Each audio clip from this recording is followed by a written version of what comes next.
আসন্ন 12 ফেব্রুয়ারি অনুষ্ঠিত হতে যাচ্ছে ত্রয়োদশ জাতীয় সংসদ নির্বাচন। এরই মধ্যে মনোনয়ন চূড়ান্ত করে আনুষ্ঠানিকভাবে নির্বাচনী প্রচারণায় নেমেছেন বিভিন্ন রাজনৈতিক দলের নেতা ও স্বতন্ত্র প্রার্থীরা। নির্বাচন কমিশনের তথ্য অনুযায়ী এবারের নির্বাচনে 300টি আসনে মোট 1994 জন প্রার্থী প্রতিদ্বন্দ্বিতা করছেন। তাদের মধ্যে 256 জন স্বতন্ত্র প্রার্থী এবং বাকিরা বিভিন্ন রাজনৈতিক দলের মনোনীত প্রার্থী। প্রার্থীদের জমা দেয়া নির্বাচনী হলফনামার তথ্য বিশ্লেষণ করে ট্রান্সপারেন্সি ইন্টারন্যাশনাল বাংলাদেশ টিআইবি জানিয়েছে, এবারের নির্বাচনে অংশ নেওয়া প্রার্থীদের মধ্যে অন্তত 26 জন শত কোটি টাকার মালিক। একই সঙ্গে স্থাবর ও অস্থাবর সম্পদের বর্তমান বাজার মূল্য অনুযায়ী কোটিপতি প্রার্থী রয়েছেন 891 জন। টিআইবির প্রতিবেদন ও প্রার্থীদের হলফনামা বিশ্লেষণ করে ত্রয়োদশ জাতীয় সংসদ নির্বাচনের শীর্ষ 10 ধনী প্রার্থীর তালিকা পাওয়া গেছে। ধনী প্রার্থীদের তালিকার শীর্ষে রয়েছেন ফেনী 3, সোনাগাজী ও দাগনভূঞা আসনে বিএনপি মনোনীত প্রার্থী বিএনপির ভাইস চেয়ারম্যান আব্দুল আওয়াল মিন্টু। নির্বাচনী হলফনামা অনুযায়ী তার ও তার স্ত্রী নাসরিন ফাতেমা আওয়ালের নামে থাকা স্থাবর ও অস্থাবর সম্পদের বর্তমান মূল্য 607 কোটি টাকা। হলফনামা অনুযায়ী তিনি পেশায় ব্যবসায়ী। তার নিজের নামে থাকা সম্পদের মূল্য 507 কোটি টাকা।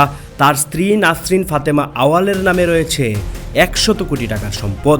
তিনিও পেশায় ব্যবসায়ী। হলফনামায় নিজের 5,15,00,000 টাকা দায় থাকার কথাও জানিয়েছেন আব্দুল আওয়াল। তবে তার স্ত্রী সন্তানদের কোনো দায় দেনা নেই।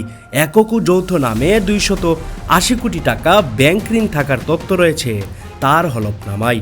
তালিকার দ্বিতীয় স্থানে রয়েছেন চট্টগ্রাম 4 আসনে বিএনপি মনোনীত প্রার্থী মোহাম্মদ আসলাম চৌধুরী। তার স্ত্রী জমিলা নাজদিন মৌলা এবং কন্যা মেহরিন আনহারের নামে থাকা স্থাবর ও অস্থাবর সম্পদের মোট মূল্য 474 কোটি টাকা। হলফনামা অনুযায়ী তারা 3 জনই পেশায় ব্যবসায়ী। বিভিন্ন ব্যাংকে 345 কোটি টাকা ঋণের তথ্য হলফনামায় উল্লেখ করেছেন আসলাম চৌধুরী। তৃতীয় অবস্থানে রয়েছেন ময়মনসিংহ 11 আসনের বিএনপি প্রার্থী ফখরুদ্দিন আহমেদ। স্থাবর ও অস্থাবর মিলিয়ে তার মোট সম্পদের মূল্য 299 কোটি টাকা। এর মধ্যে তার স্ত্রীর নামে রয়েছে 7 কোটি টাকার অস্থাবর সম্পদ। তিনি ও তার স্ত্রী তাসলিমা আক্তার দুজনই ব্যবসায়ী। হলফনামা অনুযায়ী ফখরুদ্দিনের ব্যাংক ঋণ 15 কোটি টাকা। চতুর্থ স্থানে রয়েছেন কুমিল্লা 8 আসনের বিএনপি প্রার্থী জাকারিয়া তাহের। তার ও তার স্ত্রী নাজনীন আহমেদের নামে থাকা স্থাবর ও অস্থাবর সম্পদের বর্তমান মূল্য 292 কোটি টাকা। তারা দুজনই পেশায় ব্যবসায়ী। তার হলফনামায় ঋণের কোনো তথ্য পাওয়া যায়নি। তালিকায় 3 স্বতন্ত্র প্রার্থীও রয়েছেন। নির্বাচনে অংশ নেওয়া 256 স্বতন্ত্র প্রার্থীর মধ্যে 3 জন রয়েছেন শীর্ষ 10 ধনীর তালিকায়। পঞ্চম স্থানে রয়েছেন টাঙ্গাইল 8 আসনের স্বতন্ত্র প্রার্থী সালাউদ্দিন আলমগীর। তিনি পেশায় ব্যবসায়ী। নির্বাচনী হলফনামা অনুযায়ী তার ও তার স্ত্রী সুলতানা জাহানের নামে থাকা স্থাবর ও অস্থাবর সম্পদের মোট বাজার মূল্য 283 কোটি টাকা। ষষ্ঠ স্থানে রয়েছেন আরেক স্বতন্ত্র প্রার্থী MAH সেলিম। বিএনপির সাবেক এই সংসদ সদস্য বাগেরহাট 1, 2 ও 3টি আসনে প্রতিদ্বন্দ্বিতা করছেন। তার একার নামে থাকা স্থাবর ও অস্থাবর সম্পদের বর্তমান মূল্য 262 কোটি টাকা। প্রায় 3.5 কোটি টাকার দেনা রয়েছে MAH সেলিমের। বিশ্লেষকদের মধ্যে স্বতন্ত্র প্রার্থীদের একটি বড় অংশ ব্যবসায়ী হওয়ায় অর্থনৈতিক সক্ষমতায় তাদের নির্বাচনী শক্তির প্রধান ভরকেন্দ্র হয়ে উঠেছে। শীর্ষ 10 ধনীর তালিকায় বিএনপির প্রার্থী মোট 7 জন। সপ্তম অবস্থানে রয়েছেন চাঁদপুর 2 আসনে বিএনপি প্রার্থী মোহাম্মদ জালাল উদ্দিন। তার ও তার স্ত্রী শাহনাজ শারমিনের নামে থাকা স্থাবর অস্থাবর সম্পদের বর্তমান মূল্য 249 কোটি টাকা। তারা দুজনই পেশায় ব্যবসায়ী। এর আগে মোহাম্মদ জালাল উদ্দিন ঢাকাস্থ স্পেন দূতাবাসে কর্মরত ছিলেন। অষ্টম অবস্থানে রয়েছেন বগুড়া 5 আসনের বিএনপি প্রার্থী গোলাম মোহাম্মদ সিরাজ।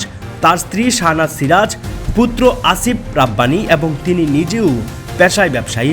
তাদের নামে থাকা স্থাবর ও অস্থাবর সম্পদের বর্তমান মূল্য 204 কোটি টাকা। একটি ব্যাংকে 27 লাখ টাকার ঋণ রয়েছে অষ্টম স্থানে থাকা গোলাম মোহাম্মদ সিরাজের। নবম স্থানে রয়েছেন নোয়াখালী 6 আসনের স্বতন্ত্র প্রার্থী মোহাম্মদ ফজলুল আজিম। স্থাবর ও অস্থাবর সম্পদ মিলিয়ে তার মোট সম্পদের বর্তমান মূল্য 190 কোটি টাকা। এর মধ্যে 21 কোটি টাকা সম্পদ রয়েছে তার স্ত্রী শামীমা আজিমের নামে। পেশায় তারা দুজনই ব্যবসায়ী। শীর্ষ 10 ধনী প্রার্থীর তালিকায় 10ম অবস্থানে আছেন শরীয়তপুর 2 আসনে বিএনপি মনোনীত প্রার্থী মোহাম্মদ শফিকুর রহমান। টিআইবির প্রতিবেদন অনুযায়ী তার সম্পদের বর্তমান মূল্য 185 কোটি টাকা। তিনিও পেশায় ব্যবসায়ী। দুটি ব্যাংকে 41 কোটি টাকার বেশি ঋণ রয়েছে তার। দর্শক, কেমন লাগলো আমাদের আজকের ভিডিও জানাতে পারেন কমেন্ট বক্সে। দেখা হচ্ছে আমাদের পরবর্তী নতুন কোনো ভিডিওতে। সেই পর্যন্ত ভালো থাকুন, সুস্থ থাকুন।